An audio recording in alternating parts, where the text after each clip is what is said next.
कि समाज अपने आप को अम्बेडकरवादी कहता है लेकिन हिंदू धर्म को छोड़ के राजी नहीं है। तो वो बात पसंद नहीं है, लेकिन बाबा साहब वही काम कर रहे हैं, हिंदू धर्म को छोड़ने का काम कर रहे हैं, मनुस्मृति को आग लगाने का काम कर रहे हैं। फिर 1956 में जो है बौद्ध धर्म अपना रहे हैं, वो भी समाज को पसंद नहीं है, लेकिन बाबा साहब जानते हैं कि ये मेरे समाज के लिए बहुत जरूरी है, इसी से मेरे समाज के सभी दुख कटेंगे। हिंदू कोड बिल को पास कराने के लिए संसद के भीतर बहस कर रहे हैं, और बाहर वही महिलाएं जिनके लिए हिंदू कोड बिल की लड़ाई लड़ रहे हैं, वो महिलाएं बाहर जो विरोध कर रहे हैं बाबा साहब। वहाँ इंचार्ज भी रहे, उन्होंने पॉलिटिक्स भी देखी है, इन्होंने समाज भी देखा है, और अब लास्ट में जो बाबा साहब का सपना है भारत को बुद्ध में बनाना है, उसकी तरफ है। तो एडवोकेट जय भीम प्रकाश से रिक्वेस्ट करूँगा कि अपनी बात करें। बातें जो है नीलम बौद्ध जी ने कही हैं, आप लोगों ने यूट्यूब पर तो देखा होगा, तो लेकिन आमने सामने कोई बात करना वो बड़ा अलग जैसा लगता है। तो मुझे उम्मीद है कि जो हमारे दिमाग में कुछ गलत फहमियाँ थी, जो डर था, उन्होंने उसको डर को निकालने की जो है वो कोशिश की है। एक बात फंडामेंटल जो है वो हर जा हमें बोलनी चाहिए, अगर अम्बेडकरवादी बनना है तो बुद्ध धर्म को मानना होगा। अगर अम्बेडकरवादी बगैर बुद्ध के हो तो आप बेड़िए के ऊपर शेर की खाल लेके चल रहे हो बेड़िए ऊपर से शेर नजर आते हो, इसको हमें छोड़ना चाहिए। अम्बेडकरवादी बुद्धवाद के बगैर नहीं रह सकता है, इसलिए मुझे उम्मीद है जितने भी लोग बाबा साहब को मानते हैं उसको वो कम्प्लीटली मानेंगे, कोशिश करेंगे अपनी फैमिली को कन्विंस किया जाए, क्योंकि आने वाले वक्त में जैसे बाबा साहब की लेखनी को बहुत देर तक लोगों ने समझा नहीं, ये 78-79 के बाद कांशीराम भामसा ऑर्गेनाइजेशन ने फैलाया, आज आपको हजारों की तादाद में। ऐसा ना हो हम इसको छुपा दें और हमारे बच्चों की पिटाई जो है वो हो, वो कहें कि हमारे माँ बाप पढ़े लिखे थे, इन्होंने हमें क्यों नहीं बताया है। तो ये छोड़ना होगा, आप इस डर को अपने अंदर से निकालना होगा। ऐसे भी जूते पड़ रहे हैं, अगर बुद्ध बनने के बाद जूते पड़ जाएंगे तो प्रेस कॉन्फ्रेंस करेंगे कि मैंने बुद्ध धर्म को अडॉप्ट किया था इसलिए मेरी पिटाई हुई, ताकि वो जापान भी सुने, वो चाइना भी सुने, वो हमारे लोग भी सुने, कि ताकि वो इकट्ठे हों। तो बहुत बहुत धन्यवाद। जय भीम प्रकाश से मैं कुछ रिक्वेस्ट करूंगा कि वो देख लें, मैडम ने टाइम ले लिया है, 11:15 तक अब कर ले तो फिर बहुत बहुत साधुवाद, धन्यवाद, आभार। और आदरणीय आचार्य नीलम बौद्ध जी ने जो है बहुत हद तक बातें स्पष्ट कर दी हैं कि जो लोग अपने आप को अम्बेडकरवादी कहते हैं तो उनके लिए बहुत ज़रूरी है कि अपने आप को सच्चाई और ईमानदारी से अम्बेडकरवादी कहें। अपने आप से पूछें कि क्या मैं सच्चाई और ईमानदारी से बाबा साहेब का नाम ले रहा हूँ, बाबा साहेब के प्रति श्रद्धावान हूँ, उनको अपना आदर्श मानता हूँ। किसी और से पूछने की जरूरत नहीं है, किसी और को बताने की जरूरत नहीं है, किसी और को आपकी आलोचना करने की जरूरत नहीं है, खुद से पूछें। जब हम इस बात की चर्चा करेंगे अपने आप से तो सीधे तौर पे जो है हम बाबा साहेब ने हमारे लिए क्या मार्गदर्शन प्रस्तुत किया है हमारे कल्याण के लिए, हमारे उत्थान के लिए, उसको भी जानेंगे। और जब इसको जान लेंगे तो निश्चित तौर पर जो सबसे बड़ा जो काम था उनके लिए, सबसे बड़ा और सबसे महत्वपूर्ण, संविधान बनाने से भी महत्वपूर्ण, आपको आरक्षण देने से महत्वपूर्ण, आपके जो प्राकृतिक अधिकार वहाँ पे संरक्षित किए गए संविधान में, उनसे भी महत्वपूर्ण अगर कोई काम था तो वो बुद्ध का धम्म था। धर्म परिवर्तन का काम इतना महत्वपूर्ण था, क्यों था, इसी पर मैं थोड़ी सी चर्चा करूंगा, क्योंकि बहुत अधिक समय हमारे पास नहीं है। हालांकि ये जो बातें हैं, चर्चाएं जो कम से कम 3-3.5 घंटे की तो होती हैं, लेकिन फिर भी मैं कोशिश करूंगा कि जल्दी से जल्दी इसको समापन करें। तो भगवान बुद्ध से पहले लोग जो हैं खोज में थे, संन्यास लेते थे, जंगलों में जाके साधना भी करते थे, लेकिन उनकी खोज का विषय क्या था? सुख, अप्सराएं और स्वर्ग, ये 3 चीजें खोजा करते थे। लेकिन पहली बार महामानव तथागत बुद्ध हुए जो ना तो सुख की खोज में गए, ना अप्सरा की और ना ही स्वर्ग की खोज में, वो गए दुख की खोज में। क्योंकि हम जो है पीड़ित हैं, हमारे जीवन में दुख ही दुख है। जैसा कि भगवान बुद्ध ने देखा कि भाई कोई मर रहा है, मर क्यों रहा है, मरना दुख है, कोई मतलब बीमार है, कोई बूढ़ा है, तो इसीलिए जो है पहले भगवान बुद्ध ने इस दुख को परिभाषित किया। जाति भी दुखा, जरा भी दुखा, व्याधि भी दुखा, मरणम भी दुखा, शोक परिदेव दोमनस्यो पाया सापी दुखा, यम्पि छगने लपति तम्पि दुखं पियहि अप्ययोगो दुखो अप्यहि संपयोगो दुखा, संगतेन पच्चुपादान खंदापि दुखा। कि जन्म लेना दुख है, मरना दुख है, बुढ़ापा दुख है, रोग दुख है, जो हम चाहते हैं वो नहीं मिलता है तो दुख होता है, हमारे प्रियजन छुड़ते हैं तो दुख होता है, अप्रियजन हमसे मिलते हैं तो दुख होता है। इसका मतलब ये जो 5 स्कंधों से निर्मित शरीर है, ये दुखों का घर है। इस बात को उन्होंने समझा, और इस बात को समझते हुए जब उनको ज्ञान प्राप्त हो गया, तो पहले जो शब्द थे उनके, अनेक जाति संसार संधा विसंग अनिविसंग घह कारक गब संतो दुखा जाति पुनः पुनः घह कारक दिठोसी पुनः गेहंग ना कहासी सब्बा ते फासु का बग्गा घह कूटम विसंकित विसंखार गतंग तित्तंग तणहानंग खय मत्स्य। जिस चीज को हम लोग जो है इग्नोर कर देते हैं, उसी चीज को देखकर जो है भगवान बुद्ध को ज्ञान प्राप्त हुआ, और उन्होंने ये देखा कि ये दुख जो है, अभी जो दुख की बात हमने की है, जीवन में दुख क्यों है, और सबके जीवन में दुख है। ऐसा नहीं है कि केवल बौद्धों के जीवन में दुख हो, हिंदुओं के जीवन में भी ये दुख है, मुसलमानों के जीवन में भी दुख है, ईसाइयों के जीवन में भी ये दुख है। कोई इन दुखों से बचा नहीं है। कौन सा दुख? जन्म लेना दुख है, बताइए कौन बचा हुआ है? बुढ़ापे से कौन बचता है? रोग से कौन बचता है? मृत्यु के दुख से कौन बचता है? प्रियजन जिसके बिछुड़ते हैं उससे कौन बचता है? तो ये सारे जो दुख हैं, ये प्राकृतिक दुख हैं, हर किसी के जीवन में आते हैं। लेकिन इन दुखों से मुक्त होने का जो मार्ग है वो केवल बुद्ध के पास है, और जरूरत सबको है। बताइए किसी जरूरत नहीं है? कौन व्यक्ति ऐसा है जो इन दुखों में पड़ना चाहेगा? मुसलमान, हिंदू, ईसाई, उनकी तो मजबूरी है दुखों में ही जीने की, दुखों में ही मरने की। क्यों मजबूरी है? क्योंकि उनको वो रास्ता नहीं पता है। लेकिन जो लोग बाबा साहेब की जिनके ऊपर अनुकंपा हुई, और बाबा साहेब की अनुकंपा के कारण जो बुद्ध की शरण में चले गए, कितना महानतम कार्य हो, वो तो समझ गए कि बुद्ध का मार्ग क्या है। बुद्ध का मार्ग है अपने दुखों से मुक्त होना। इतना अगर समझ लें तो मुझे लगता है कि अभी हम मानने की तरफ बात कर रहे हैं कि बाबा साहेब ने कहा इसलिए मान लो मान लो। दो बातें होती हैं, एक तो संप्रदाय का बनाना, समुदाय का इकट्ठा करना, उससे हम जब इकट्ठे हो जाते हैं तो अपनी बहुत सारी समस्याएं सॉल्व कर लेते हैं। तो एक लक्ष्य तो बाबा साहेब ने वो भी दिया। बाबा साहेब ने जब देखा कि भारत में, क्योंकि हमारी जीवन को जो रेगुलेट करने वाली जो संस्थाएं हैं वो राजनीतिक संस्थाएं हैं, सरकार है, तो उसमें भी भागीदारी जरूरी है। गलत लोगों के हाथ में जब हमारे घर की बागडोर चली आती है तो हमारे पर अत्याचार और शोषण होने लगता है। तो इसीलिए जो है बाबा साहेब को इस बात की भी चिंता थी। इसीलिए एक दो का धर्म के साथ साथ में दो काम हो रहे हैं। अगर मान लीजिए कि ये जो बुद्ध ने जो खोज की थी, अगर ये बुद्ध ने खोज ना की होती, तब भी कम से कम अच्छा धर्म होता। इसलिए भी बाबा साहेब अपनाते किसी धर्म को, तब भी तो हमारे पास एक लक्ष्य होता कि भाई इकट्ठे हो जाइए, कम से कम सरकार बनाइए, अपने कम से कम वाले दुख तो दूर कीजिए, कम से कम भौतिक दुख तो दूर कर लीजिए। लेकिन बड़े ही खुशी की बात है, ना केवल भौतिक दुखों से हम मुक्त हो सकते हैं, बल्कि प्राकृतिक दुखों से भी मुक्त होने का मार्ग हमारे पास है। अब जो मैंने बातें भी बताई हैं, ये जो दुख है, जन्म मरण का दुख, अनेक जाति संसार संधा विसंग अनिविसंग, कि मैं अनेक जन्मों तक भटकता रहा, खोजता रहा, ढूंढता रहा कि मैं दुखों में क्यों पड़ रहा हूँ, दुख क्यों आ रहा है, लेकिन मुझे मार्ग नहीं मिला और मैं बार बार दुखों में पड़ता रहा। भगवान बुद्ध जब ज्ञान प्राप्त कर लेते हैं तो ये बात पहली बार कहते हैं, हे ग्रह कारक, घर बनाने वाले, मैंने तुझे देख लिया है, अब तू जो है दोबारा घर नहीं बना पाएगा, क्योंकि मैंने उस घर बनाने वाली तृष्णा का क्षय कर दिया है, नाश कर दिया है। कैसे घर बनाएगी? इतना सुंदर धर्म, हमारे दुखों को जड़ से काटने का धर्म, और सबको इसकी जरूरत है। लेकिन समस्या ये है कि पिछले 70 साल से जब से बाबा साहेब ने धर्म को अडॉप्ट किया है, हम धर्म को समझ ही नहीं पाए। अभी तक केवल हम जो है प्रतीकात्मक उसका प्रचार कर रहे हैं, सिंबॉलिक। बौद्ध धर्म का यही है नारा, करुणा मैत्री भाईचारा, नारे लगाए, खूब नारे लगाए, जुलूस लगाए, और बौद्धों के भीतर से ही करुणा गायब है, मैत्री गायब है, भाईचारा है ही नहीं। भाईचारा होता तो हमारी संस्थाएं बन गई होती, कोई आज कमी तो नहीं है। बाबा साहेब के अनुकंपा से इतनी नौकरियां मिली हैं, डोनेशन अगर कर रहे हैं, कितने करोड़ लोग हैं। अगर 1 करोड़ लोग भी इकट्ठा होकर रोज 1 रुपया दान करें तो 1 करोड़ का इकट्ठा रहता है। कहाँ मुसीबत है हमारे पास? भगवान बुद्ध जो है धम्मपद में कहते हैं, नए परिसंग गुलोमानी नए परिसंग कथा कथन अतनो व्यवेक है कतानी या कतानी से, कि दूसरे क्या कर रहे हैं, दूसरे क्या नहीं कर रहे हैं, ये मत देखो, मैं क्या कर रहा हूं, मैं क्या नहीं कर रहा हूं, ये देखो।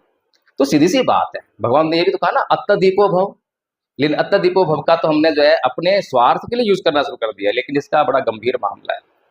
अत्तदीपो भव करने के लिए पहले अध्ययन करना पड़ेगा, समझना पड़ेगा कि कौन सी बात जो है मेरे कल्याण में है, कौन सी बात जो है दूसरों के कल्याण में है। कहीं ऐसा तो नहीं है किसी बात से मेरे नुकसान हो रहा हो, दूसरों को नुकसान हो रहा हो, तब होता है अत्तदीपो भव। लेकिन दूसरों को नुकसान होता है तो होने दो, मुझे तो फायदा हो रहा है, तो इसीलिए मैं अपने लिए उसको प्रयोग करने लगा। तो कुल मिलाकर यही है कि हमारे महापुरुष जो है हमारा संपूर्ण मार्गदर्शन करते हैं, चाहे वो परम पूज्य बाबा साहब डॉक्टर भीमराव अम्बेडकर हों, चाहे वो तथागत बुद्ध हों। लेकिन हम हैं कि ना तो हम बाबा साहेब की मानने वाले हैं और ना ही बुद्ध की मानने वाले हैं। अगर हम किसी की भी मान लें तो हमारे दुख कट जाएं। हमारे दुख लगातार बने हुए हैं।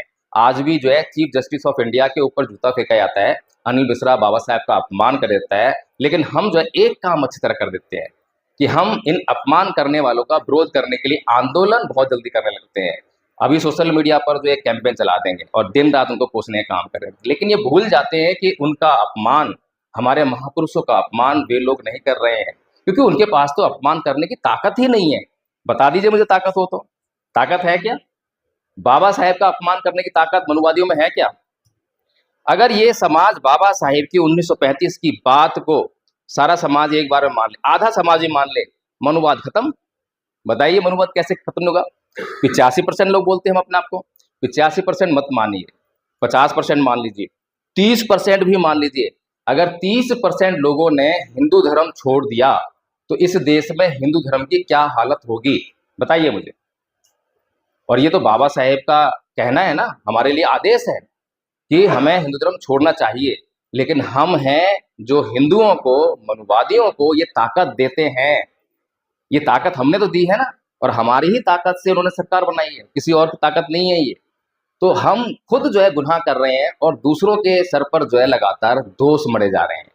बाबा साहेब डॉक्टर भीमराव अंबेडकर कभी भी इस समाज के लिए वो बात नहीं कहते जो इस समाज को पसंद हो। हमेशा बाबा साहेब वो बात कहते हैं और वो काम करते हैं जो इस समाज के लिए जरूरी है। अगर उन्हें राजनीति करनी हो, आज भी अगर आपके सामने, आपके बीच में कई बार राजनेता आते होंगे, राजनीतिक लोग आते होंगे। उदाहरण देता हूँ, चलो ये दशमेश नगर है आपका, इस नगर में जैसे ही कोई समाज सेवा करने वाला, समाज सुधारक प्रवेश करता है और प्रवेश करते ही उसको एक शराबी टकरा जाए तो क्या कहेगा उससे? ये मेरे भाई शराब छोड़ दे, ये तुझे मार डालेगी, तेरा परिवार अनाथ हो जाएगा, यही कहेगा ना। और वो उसको गालियां देगा, लेकिन वो फिर भी वही कहेगा कोई बात नहीं भाई, तू शराब छोड़ दे, ऐसे करेगा। और उस समाज सेवक की, ये जो समाज है कोई आओ भगत नहीं करेगा, ये तो इसका काम है, ये तो समाज सेवक है, ऐसे ही कहेंगे उसको। लेकिन इसी दशमेश नगर में एक नेताजी एंट्री करते हैं, चुनाव का टाइम चल रहा है, और एंट्री करते ही शराबी उनको मिल जाता है, तो फिर क्या बोलेगा शराबी? शराबी से क्या बोलेंगे? अरे शराब पीता है तू, तो शराब पीना अच्छा है, अच्छा अच्छा बहुत अच्छी बात है, ले मेरी तरफ से पी लियो और वोट मुझे दियो। ये नेताजी वाली बात है, राजनीति वाली बात है। लेकिन उन नेताजी को समाज जो है आदर सत्कार देता है। जब भी आपके बीच में एमएलए आएंगे, एमपी आएंगे, सबसे ज्यादा सत्कार मिलेगा। अभी आज हमारे बीच में आदरणीय राजेंद्र पाल गौतम जी आ रहे हैं। क्या योग्यता है समाज के लिए? सोचिए क्या योग्यता है, कभी सोचा हमने? लेकिन he is a famous personality through social media, ये उनकी पहचान। तो आज तो बड़ा आसान काम है फेमस होना, आप रील बनाइए और वायरल तो आप फेमस, फिर लोग आपसे मिलने के लिए आतुर हो जाएंगे। लेकिन समाज सेवा कहाँ गई? आपके समाज का उत्थान कहाँ गया? आपका उद्देश्य तो समाज का उत्थान करना होना चाहिए। इसीलिए बाबा साहब डॉक्टर भीमराव अंबेडकर इस समाज के, इस देश के महानतम सामाजिक उत्थान करता है, ये हमें नहीं भूलना चाहिए। और वो हमेशा वो बात कह रहे हैं, वो काम कर रहे हैं जो इस समाज को पसंद नहीं है, लेकिन इस समाज के लिए बहुत जरूरी है। जब 1935 में हिंदू धर्म को छोड़ने की बात कहते हैं, समाज को पसंद नहीं है, आज भी पसंद नहीं है। आज भी आदरणीय जी का दुख है कि समाज अपने आप को अम्बेडकरवादी कहता है, लेकिन हिंदू धर्म को छोड़ के राजी नहीं है। तो वो बात पसंद नहीं है, लेकिन बाबा साहब वही काम कर रहे हैं, हिंदू धर्म को छोड़ने का काम कर रहे हैं, मनुस्मृति को आग लगाने का काम कर रहे हैं। फिर 1956 में जो है बौद्ध धर्म अपना रहे हैं, वो भी समाज को पसंद नहीं है, लेकिन बाबा साहब जानते हैं कि ये मेरे समाज के लिए बहुत जरूरी है, इसी से मेरे समाज के सभी दुख कटेंगे। हिंदू कोड बिल को पास कराने के लिए संसद के भीतर बहस कर रहे हैं, और बाहर वही महिलाएं जिनके लिए हिंदू कोड बिल की लड़ाई लड़ रहे हैं, वो महिलाएं बाहर जो विरोध कर रहे हैं बाबा साहब का। तो बाबा साहब अगर राजनीति करनी होती, अगर उनको ये सोचना होता कि भाई अगर मैं इन लोगों के मर्जी के खिलाफ काम करूं तो मेरे वोट नहीं देंगे, तो वो काम कभी नहीं हो पाता। सोचिए, लेकिन हम बाबा साहब की इज्जत नहीं कर रहे हैं। एक बार की बात है कि बाबा साहब डॉक्टर भीमराव अंबेडकर और नेहरू जी संसद से बाहर निकल रहे हैं, और नेहरू जी उन पर टोंट कर कहते हैं कि अरे बाबा साहब, तुम किन लोगों के लिए काम कर रहे हो? ये लोग तुम्हें कुछ नहीं देने वाले, बात तो ठीक है। जिस व्यक्ति ने भारत के लोगों को वोट देने का अधिकार दिया, उन्हीं के वोट की वजह से जो है बाबा साहेब अपना पहला चुनाव हार गए। अब सोचिए, जिस आदमी के सामने किसी को चुनाव लड़ना नहीं चाहिए था, किसी पार्टी को चुनाव लड़वाना नहीं चाहिए था, अनअपोज जीतना चाहिए था, वो उसके सामने चुनाव लड़ाया जाता है और बाबा साहेब को चुनाव हरवाया भी जाता है। बाबा साहेब चुनाव हार जाते हैं। तो बात तो सही है बाबा नेहरू जी की, कहते हैं कि भाई कांग्रेस ज्वाइन कर लो, तुम्हें बहुत कुछ मिलेगा, बात भी सही है। बाबू जगजीवन राम जो है उप प्रधानमंत्री तक बने कांग्रेस में, प्रधानमंत्री भी बनने वाले थे अगर स्कैंडल ना होता तो बाबा साहेब का जवाब बड़ा महत्वपूर्ण। बाबा साहेब नेहरू को कहते हैं, ए नेहरू जी, मैंने इस समाज में जन्म लिया है, इस समाज का मेरे ऊपर कर्ज है। अगर ये समाज मुझे पीट पीट कर लैंप पोस्ट पर लटका दे तो भी मरते दम तक मैं इसी समाज के लिए काम करूंगा। इसे समर्पण कहते हैं। हम लोग जो शरण गमन करते हैं, बुद्धं शरणं गच्छामि, धम्मं शरणं गच्छामि, गाना गाते हैं, शरण गमन नहीं करते। शरण गमन में जो है कौन से तत्व शामिल हैं, ये समझने वाली बात है। शरण गमन कब करते हैं, किसकी करते हैं, ये इंपॉर्टेंट है। अगर हमें कहीं जा रहे हैं, बारिश हो गई है, तो तुरंत हम जो शेल्टर ढूंढते हैं, वो शरण है। तो शरण किसे ढूंढते हैं? जिसके भीतर हमें वर्षा से, बारिश से बचाने की योग्यता और क्षमता हो, उसकी शरण जाते हैं। ऐसी जब हम बुद्ध की शरण जाते हैं तो इसलिए जाते हैं क्योंकि बुद्ध के भीतर हमारी रक्षा करने की योग्यता है, वो सामर्थ्य है, क्षमता है। धम्म के भीतर हमारी रक्षा करने का सामर्थ्य है, संघ के भीतर हमारी रक्षा करने सामर्थ्य है, इसीलिए हम शरण गमन करते हैं। ये बहुत इंपॉर्टेंट है, इसको समझना चाहिए। फिर शरण तो चले गए लेकिन बात नहीं मानी, शरण चले गए बात नहीं मानी, तो फिर कैसे उद्धार होगा? इसीलिए समर्पित होना बहुत जरूरी है। श्रद्धा की बात आ गई है। जब तक हम किसी के प्रति श्रद्धावान नहीं होंगे तब तक उसको जो है हम समर्पित नहीं होंगे, और समर्पित नहीं होंगे, अपने आप को सौंपेंगे नहीं, तो वो जो हमारे कल्याण के लिए कुछ भी कह रहा है उसको हम कैसे अप्लाई करेंगे? वो हमारे कल्याण के लिए कुछ भी कह रहा है, इफ्स एंड बट्स करेंगे, अरे नहीं ऐसा नहीं होता, ऐसा कैसे हो जाएगा, ऐसा नहीं हो पाएगा, ऐसी बातें करने लगते हैं। लेकिन जब हम समर्पित हो जाते हैं, श्रद्धा से युक्त हो जाते हैं, फिर हमारे पास कुछ नहीं होती है। बाबा साहब ने ये कहा है, ओके ये करना है, बुद्ध ने ये कहा है, ओके ये करना है, केवल आदेश का पालन होने लगता है। लेकिन अंधश्रद्धा और श्रद्धा में बड़ा बारीक फर्क होता है, बहुत बारीक। जरा सी देर में श्रद्धा जो है अंधश्रद्धा में तब्दील हो जाती है। इसीलिए हमें श्रद्धा और अंधश्रद्धा के बीच के भेद को भी समझना चाहिए। अंधश्रद्धा होती है कि किसी भी बात की आप जो जांच नहीं करते, सोचते नहीं है, समझते नहीं है, केवल फॉलो करते हैं। मानने के काम को अंधश्रद्धा कहते हैं। लेकिन जब आप जानकर, पूछकर, जांच करके जब काम करते हैं तो आप जो है श्रद्धावान हो जाते हैं। ये फर्क होता है। अभी जो समाज है, हमारा समाज, बौद्ध समाज भी अंधश्रद्धा से युक्त है। उदाहरण देना चाहूंगा, अगर आपके बीच में कोई भी व्यक्ति चीवर पहन के आ जाए तो आप उसके चरणों में लेटने लग जाओगे। लेकिन यहाँ एडवोकेट जय भीम प्रकाश जो चाहे कितनी भी अच्छी बातें धर्म की आपको सुनाए, आप जो कभी चरणों में नहीं गिरोगे। उसकी झोली जो है आप दान से भर दोगे। लेकिन यहाँ जो है कितनी भी कष्टों में, कितने भी संघर्ष में चल रहा हो, लेकिन आप उसके संघर्ष को नहीं समझोगे, अरे इसका काम है, तो समाज सेवक है, समाज सुधारक है। तो ये जो है श्रद्धा और अंधश्रद्धा है, और इसी का फायदा जो लोगों ने उठाया है। 13 अक्टूबर सन 1956 की शाम को भंते चंद्रमणि से जो है बाबा साहब शिकायत कर रहे हैं, भंते जी मैं जो है बुद्धं शरणं गच्छामि करूंगा, धम्मं शरणं गच्छामि कहूंगा, लेकिन संघं शरणं गच्छामि नहीं करूंगा। कारण है कि ये जो बौद्ध भिक्षु हैं, इनका जो लक्ष्य है निर्वाण को प्राप्त करना, ये उस लक्ष्य को छोड़कर ये अपने सुखों के फेर में पड़ गए हैं, अपना जीवन जो है सुख से बिताने में लग गए हैं, अपना पेट पालने में लग गए हैं। अब तो और भी उससे ज़्यादा बढ़ गए हैं, अब तो संस्थाएं बनने लगी हैं बौद्ध भिक्षुओं की, अब तो वो बौद्ध विहार बनाने लगे हैं। बताइए, एक बौद्ध भिक्षु जब अपना गृह त्याग करता है, घर से बेघर होता है, तो वो घर से बेघर होता है इस कीमत पर कि अब चाहे मुझे कहीं पर कोई शेल्टर मिले या ना मिले, आसमान मेरी छत होगी, जमीन मेरा बिछौना होगा, जब भी तो घर छोड़ता है वो। अगर उसे कोई चिंता हो कि मुझे कहीं बुद्ध विहार ठहरने को मिलेगा ना मिलेगा, कहीं को रूम मिले ना मिलेगा, तो काहे का गृह त्याग? ये गृह त्याग थोड़ा ना हो गया, अभी भी चिंताओं से युक्त है। फिर संपत्ति का त्याग करता है। अब किसी भी प्रकार की कोई संपत्ति से उसका कोई मोह नहीं है, कोई संपत्ति का स्वामी नहीं है। लेकिन आजकल तो आप सोच सकते हैं कितनी बड़ी बड़ी संपत्तियों के मालिक है। फिर तमाम रिश्ते नातों का त्याग, किसी रिश्ते में अब कोई मोह नहीं है, किसी को चिंता फिक्र नहीं है, कौन मेरा बेटा, कौन मेरा ये, कौन, कुछ नहीं है, लेकिन सारे कनेक्टेड है अपने परिवारों से। तो ये जो है हमारी श्रद्धा और अंधश्रद्धा का विषय है। अभी तक हमने जो है बौद्ध समाज का निर्माण करने की तरफ प्रगति ही नहीं की है, आंखें ही नहीं की हैं कि भाई हमें जो है बौद्ध समाज का निर्माण करना है। तो कहने का मतलब ये है आदरणीय उपस्थित संघ कि हमारे लिए बौद्ध धर्म का प्रचार करना कोई मुश्किल काम नहीं है, बड़ा आसान काम है। अगर मुश्किल काम होता तो मैं समझता हूँ कि मेरे जैसा उपासक, साधारण उपासक, मुझे भी कई लोगों ने ऑफर किया कि भाई तुम इतनी बड़ी बड़ी बातें करते हो, तुम क्यों नहीं भिक्षु बन जाते? अरे भाई अगर मैं भिक्षु बन गया तो मैं लिमिटेड हो जाऊंगा। फिर ये जो राजनीति की बातें हैं, राजनीतिक लोग जो नुकसान कर रहे हैं समाज का, बुद्धिजीवी वर्ग नुकसान कर रहा है, कैसे मैं उनको जो है गाइड करूंगा, समाज को गाइड करूंगा? ये नहीं कर पाऊंगा। मुझे ओवरऑल काम करना है। इसीलिए पहली बात तो मैं भिक्षु नहीं बन सकता। दूसरा, भिक्षु ना रहते हुए भी चैलेंजेस हैं, क्योंकि आपको आर्थिक संकट का सामना करना पड़ता है। आपको लोग फंडिंग नहीं करते हैं, लेकिन भिक्षु को तो बड़ी फंडिंग होती है। लाखों करोड़ों रुपए में बहुत भिक्षु खेलने लगता तुरंत ही। कोई गाड़ी डोनेट कर रहा है, कोई कुछ डोनेट कर रहा है, लेकिन एक साधारण उपासक को नहीं करेगा। मेरे लिए चैलेंजेस हैं, लेकिन मैंने भी यही चैलेंज को स्वीकार किया है कि एक साधारण उपासक को, एक साधारण गृहस्थ को, जो विद्वान है, उसको भी जो है समाज में स्थापित करके रखना है। उसको भी बताना है, समाज की आंखें खोलनी है, समाज को अंधश्रद्धा से बाहर लेकर आना है। असली भिक्षु, नकली भिक्षु की भी पहचान करवानी है।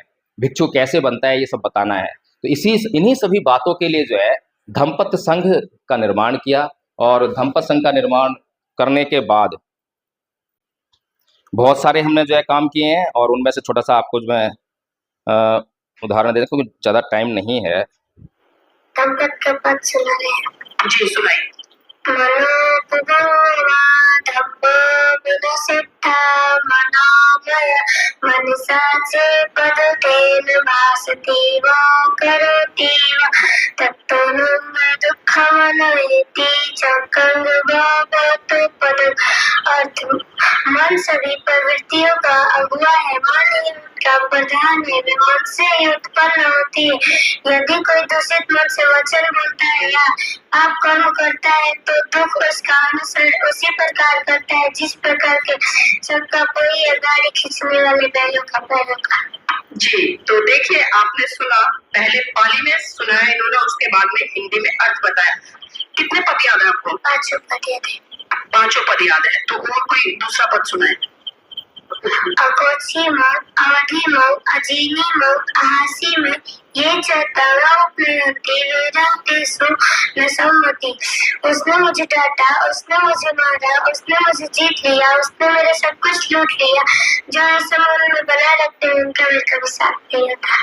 जी, तो देखिए शायद मैंने अपने जीवन में बड़े बड़े लोगों को भी इतना शुद्ध वाचन करते हुए पाली में नहीं सुना, लेकिन इस छोटी सी बच्ची ने, जो कि धम्मपद संघ की प्रथम वर्ष की आचार्य बन चुकी है, और कितनी अच्छी गाथाओं का इन्होंने वाचन किया और उसका हिंदी अर्थ भी बताया है। बेटा आप खड़े हुए, नाम क्या है आपका? प्रियांशु कुमारी। प्रियांशु कुमारी। तो आप भी आचार्य हैं यहाँ पर? यस। आज क्या कुछ सीखा है आपने? हमारे दर्शकों को बताया थोड़ा सा। बहुत कुछ सीखे हैं। बहुत कुछ सीखे, कुछ सुना है इसमें से? मैं इसमें सुना रही हूँ। जी। ओकास वंदा विभंते द्वारतयेन माया कत्तम शपंग अपराधम खमतु में भंते। जो अवकाश दीजिए भंते, 3 द्वारों मन वचन कर्म से मेरे द्वारा जो अपराध हुए होंगे उन सबको क्षमा कीजिए भंते। ये छोटा सा आपको मैंने डेमो दिखाया है। ऐसे 70-80 बच्चे हमने तैयार कर दिए हैं, छोटे छोटे बच्चे, 4 साल से लेकर 80 साल तक के लगभग जो है बुजुर्ग लोग जो है इस कोर्स को कर चुके हैं। ये पूरा कोर्स तैयार किया है हमने, क्योंकि जब तक हमारे पास कोर्स नहीं होगा और उसको याद नहीं करेंगे तो हम प्रचार किस बात का करेंगे। अभी चर्चाएं तो होती हैं स्कूल में, कॉलेज में, अड़ोस में, पड़ोस में, रिश्तेदारी में, ऑफिस में, सब जगह चर्चाएं होती हैं, लेकिन चर्चाओं में सिख धर्म शामिल है, मुसलमानों का धर्म शामिल है, हिंदू धर्म भी शामिल है, उनके व्रत त्योहार सब कुछ शामिल है, लेकिन हमारी चर्चा वहाँ पे नहीं हो पा रही है। हम चर्चा ही नहीं कर पा रहे हैं। तो जब तक हम चर्चा नहीं करेंगे, लोगों को बताएंगे नहीं कि धम्म है क्या, बुद्ध ने किस बात का इलाज किया है, तो फिर लोग उसको समझेंगे कैसे और कैसे बौद्ध धर्म ग्रहण करेंगे। तो ये जो तरीका है ये धम्मपद संघ ने अपनाया। मेरे पास जो है प्रथम वर्ष का कोर्स भी है, पंपलेट लेकर आया हूँ आप लोगों के लिए। तो प्रथम वर्ष का कोर्स जब बहुत ही साधारण कोर्स है, जो पहले से ही बौद्ध है, आधा कोर्स उनको आता ही है। प्रथम वर्ष कोर्स में जो है क्षमा याचना, शील याचना, नमन, तिसन, पंचशील, धम्मपालन गाथा और धम्मपद के 5 पद, बस इतना सा कोर्स है। लेकिन इस कोर्स को जो भी कर लेगा और जो भी इसका आचरण करेगा, उसके दुखों को काटने की हम गारंटी देते हैं कि आपको लाभ जरूर होगा। गारंटी दे रहे हैं, ना हो तो हमें पकड़ लेना कभी भी जो है, और सजा आपकी भुगतेंगे हम। इतनी गारंटी, कौन सा धर्म दे सकता है आपको? चमत्कार करने वाले धर्म भी नहीं सकते जो कहते हैं चमत्कार होता है। वो तो कहते हैं सतयुग में होगा, अब नहीं होगा, लेकिन हम कहते हैं किसी भी युग में पालन करो इसका। जो गाथाएं हैं, नाही वीरेन वीराणी समंत कुदाचन अवेरेन च समंति ऐस धम्मो सनातनो, वैर से कभी वैर शांत नहीं होता, अवैर से ही वैर शांत होता है। ये सनातन नियम है, अप्लाई करो। देखो कहाँ पे नहीं होता, कौन से जगह पे नहीं होता, कौन से समय पे नहीं होता, किस व्यक्ति पे लागू नहीं होता, सब पे लागू होगा, सबके लिए है। इसीलिए सनातन है, इसीलिए एटर्नल है। तो इसीलिए बुद्ध के धम्म का प्रचार प्रसार करना बहुत आसान काम है, मुश्किल काम नहीं है। केवल सबसे पहले इसकी हमें खुद को ट्रेनिंग लेनी पड़ेगी, खुद सीखना पड़ेगा। तो मैं आप लोगों का भी स्वागत करता हूं, इस कोर्स को करने के लिए वेलकम करता हूं। और ये कोर्स करने के लिए आपको कहीं जाने की ज़रूरत नहीं है, अपना समय भी ज़्यादा देने की ज़रूरत नहीं है। सुबह 5 बजे से लेकर 8 बजे तक